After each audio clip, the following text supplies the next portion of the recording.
Welcome to External Cosmos, your window to space, science, and the universe beyond. Houston, are you ready for the event? Houston, this is Luca. I'm ready for the event. ESA, this is Mission Control Houston. Please call station for a voice check. Thank you, Luca. Welcome. It's a great pleasure to be here with you. When we are in a small boat in the ocean or when we are walking in the countryside, we feel the earth is immense and nothing can destroy it. But I believe from there you have a better picture about the limits of the earth, of its beauty and its fragility.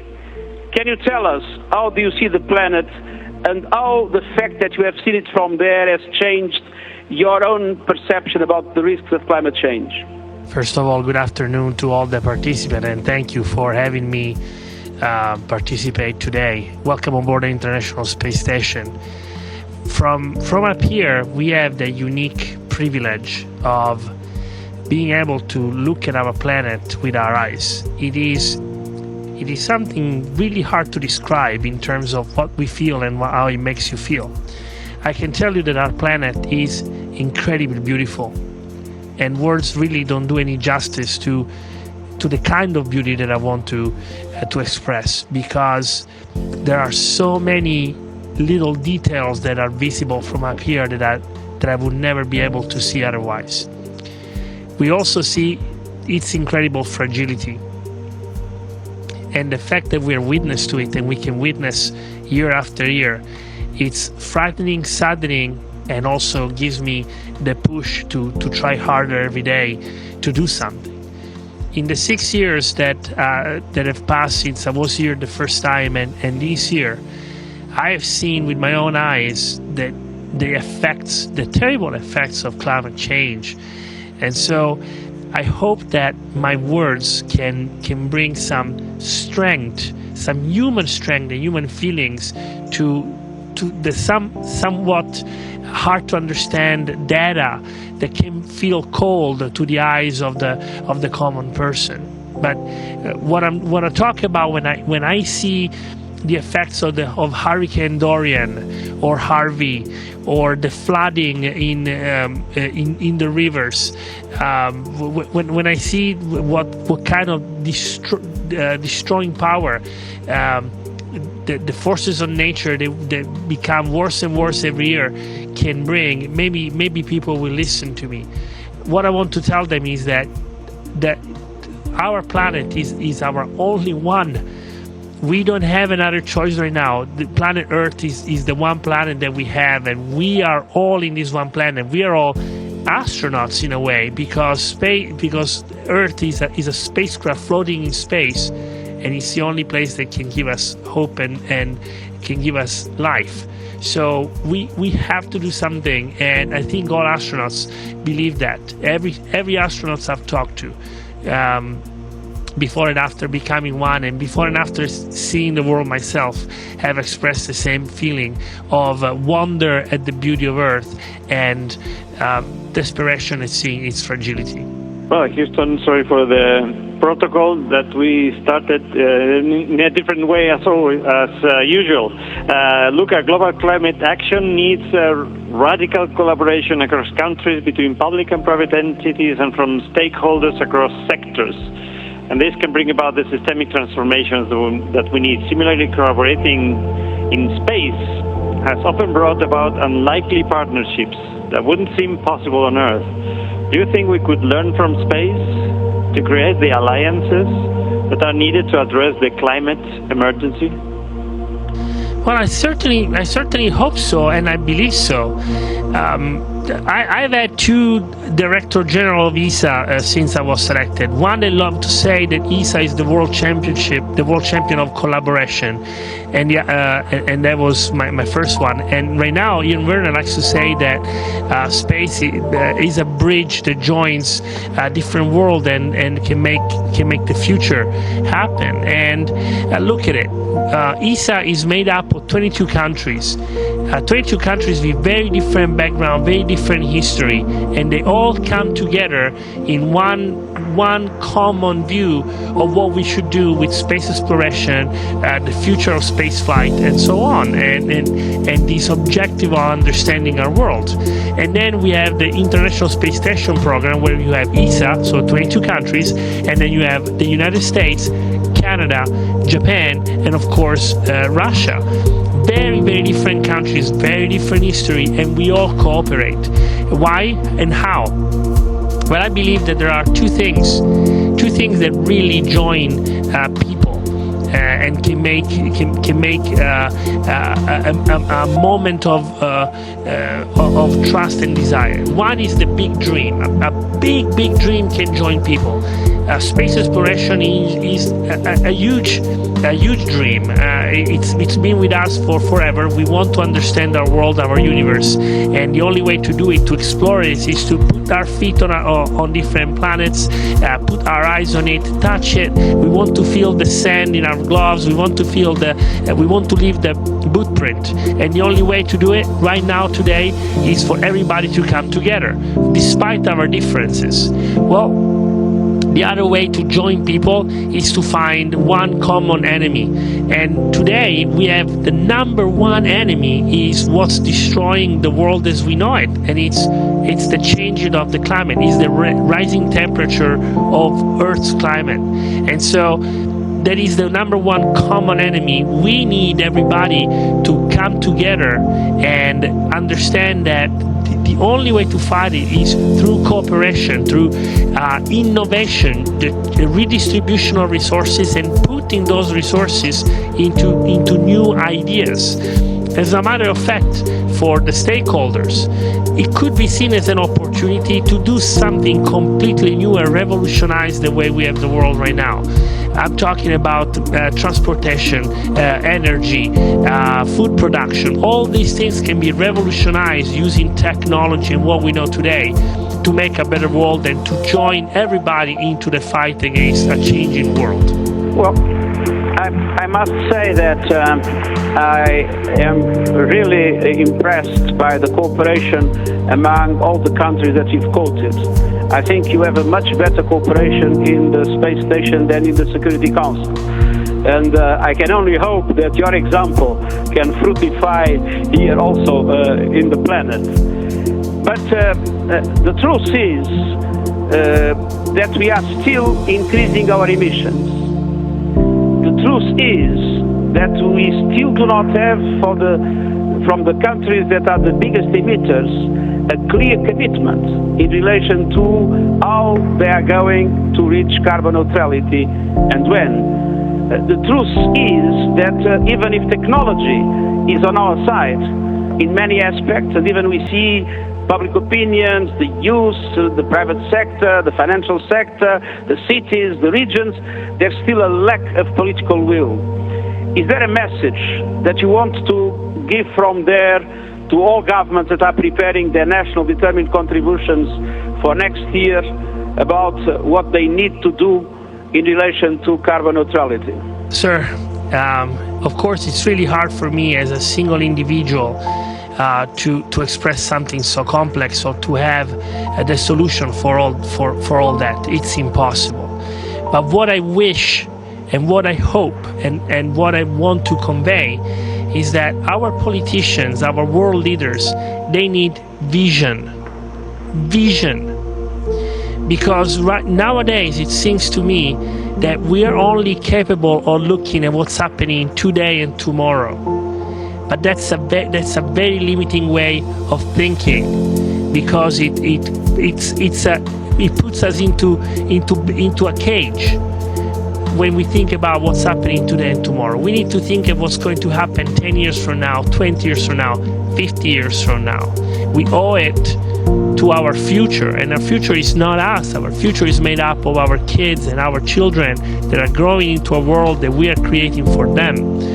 And so if we only think about this, think about having vision. Vision means taking a very hard challenge and turning it into an opportunity for growth. Taking an obstacle and turning into an evolutionary step. So there is more than tomorrow's election. There is more to the world than a seat on a panel. What we need is the vision to understand that there are things that we need to sacrifice today so that we can be better tomorrow.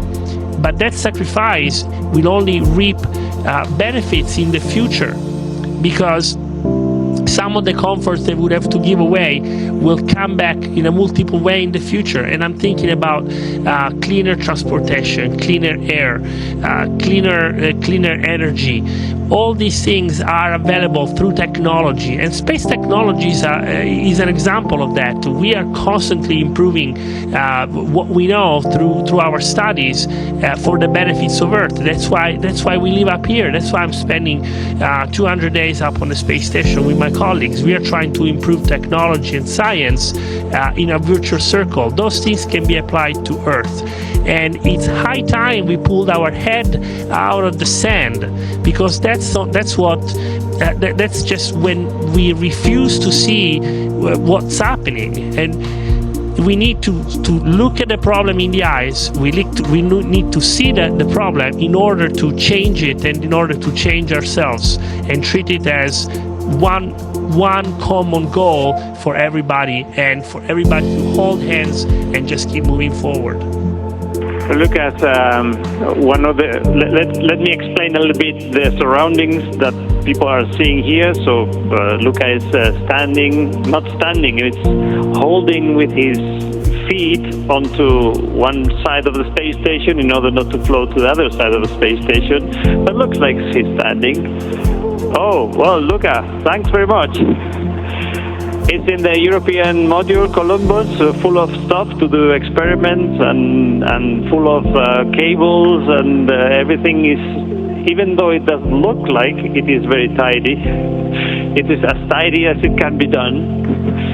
And maybe one other question. We were talking to the Secretary General before the connection was made, and to the moderator, that one picture taken by astronauts from the Earth started all of this conservation and movement. Everybody saw the Earth for the first time and realized how little it is in the middle of the universe. And now what we're doing is trying to use space to study Earth. So I just came last week from the ministerial conference in ESA. We're going to spend billions on new Earth observation satellites. Do you think that space still has the capacity to actually bring everyone together around this idea that we do know, and we know every day more what's happening to the Earth, and what do we have to do with it? Thank you, Pedro. I think that it's pretty obvious that when you are inside the problem, when you are on the ground, like I was saying earlier, you can have a vision, but it's always going to be your sight is limited by the horizon. You cannot see beyond the horizon, and so you only think about a problem looking around yourself, and you don't have the big full picture. Well, that's where space technology comes in. You said it was a picture from space. Absolutely. There was a single picture taken of the Earthrise, and nowadays we have a constellation of satellites, the Copernicus Sentinel constellation of European satellites, that are constantly monitoring our planet. And in a way, they're taking the global pulse of the planet, checking on how the fever is going. And those data are available to everybody, so that we can improve our knowledge of the climate change, and use the data to act on it. And that's what we're lacking. The data, we need the action, but the science that comes from space is the only one that gives the full global picture, and we need that. We need it in order to understand how everything is connected and everything affects everything. If you're only looking at the regional or local environment, you may be driving the wrong conclusions. While when you look at a big picture from space with our satellites, with our data, with our science, then scientists can really put everything together like a big giant 3D puzzle. But there is one more thing that I'd like to point out. That first picture was taken by a man. And today, we have a human spaceflight program that takes hundreds of thousands of pictures every year to share with the public. Now, we are telling a story, because no matter what the story is, whether it's beautiful or whether it's terrifying, if nobody tells the story, then it's as if it never happened. We are telling you the story that we see with our own eyes, and we take the picture, we test, we bear witness with our pictures to what we see and what we feel. And that is something that no other program can do. You need a human in space to tell the human side of the story. So yes, space technology and our human spaceflight still has a very important role to play, both in terms of giving you the science, the technology, the data, the big picture, but also to give you the inspiration, seeing the beauty and the fragility of Earth through the human eyes. We are really, this is a great statement. We have 2 minutes left. I would like to give the floor for you to give the floor to the Secretary General for a final word. My final question is, you mentioned beauty and fragility. Can you give us what you find more beautiful and what you find more fragile when you look at our planet from there? Sir, that's Mr. Secretary. It's a very hard question. Those who know me, my friends, my family, they know that I almost never put things in ranking because I wouldn't do it justice. And I'll give you an example of why. How would you rank the beauty of a sunrise versus a sunset, or the noctilucent clouds, the mesospheric clouds, which are very high in the atmosphere, and when the light hits them right, they turn into this amazing color, this amazing blue color that I've never seen anywhere else, and is the color of thousands of years of patient evolution of our planet. Or even the simplest of the clouds in the morning when the sun rays hit them from the side, and there is a single cloud that just sparks like light, and it turns into these amazing colors. Or the different strata of the atmosphere. When we are in an extravehicular activity doing a spacewalk, we see all the different layers of the atmosphere. It's a beauty beyond words.